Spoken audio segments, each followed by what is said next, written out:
नमस्कार. आजचा विषय आहे योगाभ्यासाद्वारे सांधेदुखीचे आरोग्य. शरीराच्या विविध हालचालींमध्ये सांधे आणि हाडे भाग घेतात.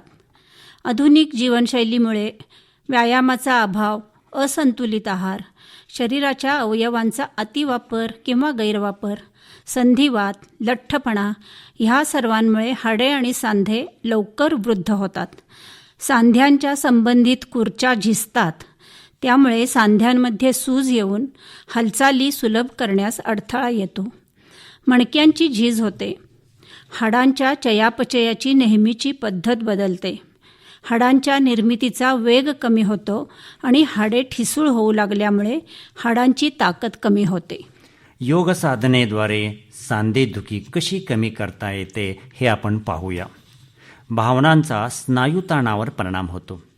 अष्टांग योगामधील यमनियम याचे पालन केल्याने मन शांत होते आणि शांत मन योग्य स्नायुताण यामुळे शरीराचा आकृतिबंध व्यवस्थित राहतो. योगासने करण्याच्या आधी यौगिक सूक्ष्म व्यायाम केला जातो. श्वासोच्छवासाच्या जाणीवेसह केलेल्या या हालचालीमुळे सर्व स्नायूंना सौम्य ताण आणि आकुंचन मिळते. त्यामुळे स्नायूचा कडकपणा कमी होतो, स्नायूंची लवचिकता वाढते व मसल टोन सुधारतो. स्नायू सांध्यामधील रक्तसंचार सुधारतो. स्नायूंची शक्ती काही प्रमाणात वाढते. बीजमंत्र, सूर्याचा नामजप आणि श्वासप्रश्वासावर लक्ष केंद्रित करून घातलेल्या सूर्यनमस्कारांमुळे स्नायूंची ताणन क्षमता आणि आकुंचन क्षमता सुधारते. मज्जासंस्थेला उत्तेजन मिळते. मसल टोन सुधारतो आणि सांध्याची गतिशीलता सुधारते. स्नायूंची तंदुरुस्ती राखण्यासाठी नियमित स्ट्रेचिंग करणे आवश्यक आहे. म्हणून वेगवेगळ्या स्नायूंच्या गटांना स्ट्रेच करण्यासाठी विविध प्रकारची आसने केली जातात. उदाहरणार्थ वज्रासन, मंडूकासन, पद्मासन, गोमुखासन यांच्या सरावामुळे गुडघे आणि घोट्यांचे सांधे निरोगी राहतात. त्याचबरोबर ताडासन, वृक्षासन, त्रिकोणासन, भुजंगासन, पवनमुक्तासन या आसनांच्यामुळे सांध्यांची लवचिकता वाढते. विशिष्ट आसन करताना विशिष्ट स्नायूंमध्ये ताण येतो.